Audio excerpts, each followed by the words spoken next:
Good morning. I wanted, before we jump into chapter 2 on culture and interpersonal communication, I want to call your attention to a part of the journal score sheet. It's also part of the attendance score sheet, and it ties into the idea of culture and interpersonal communication. So, what I want to pull up is the score sheet. It looks the same on both the journals and the essay. So a very central component to the class to interpersonal communication is the idea of social phenomena. If you have taken sociology, you've definitely talked about this. And if you've taken, I'm not sure, you might have done this in history, you might have touched on it in psychology, but let's take a look at this.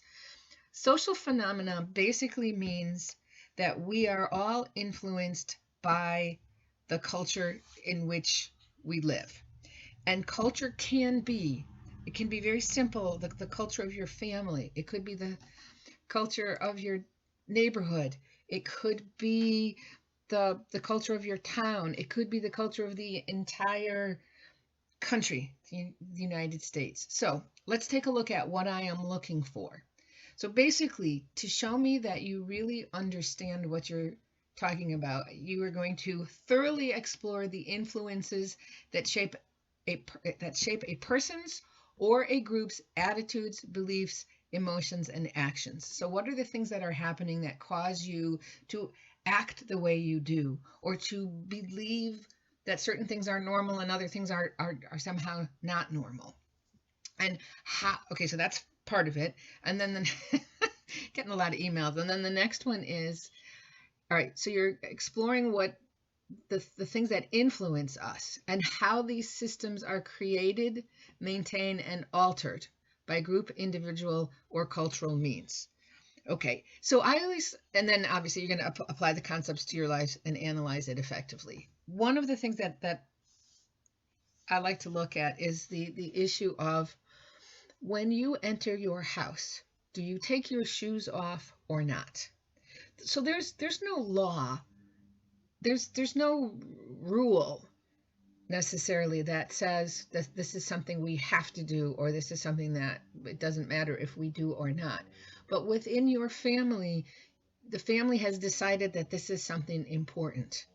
Okay, so and so it has become a norm, which is an accepted excuse me, goodness, an accepted way that people behave. So, I mean, think about it. For those of you who do take your shoes off when you enter your house, how did you learn this? How was this system created, maintained, and altered? Okay. Well, I'm going to guess that your parents do this because their parents did this, and maybe your grandparents did it, or your great grandparents, and it could go back. Um, all right. So, how did your parents let you know that this was something that you needed to do? They probably told you. You probably learned by watching them.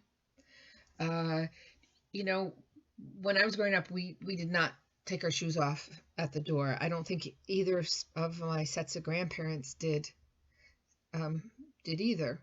And when my daughter started working as a nanny, she worked for a woman who insisted that the shoes come off at the door.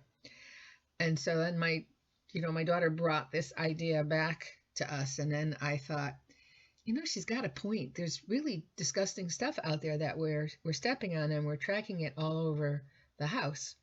So we started to create a new norm based on, it was altered because I got new information.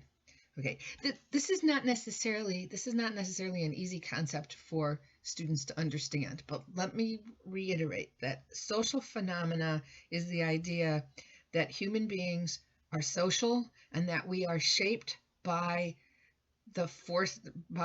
our surroundings.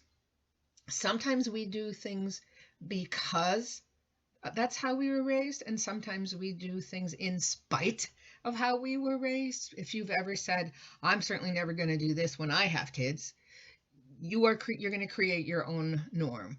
So we're really going to be looking at norms of communication behavior. So think about this. When you you have a family gathering, how do you greet people? Do you hug? Do you kiss? Is it a kiss on each cheek?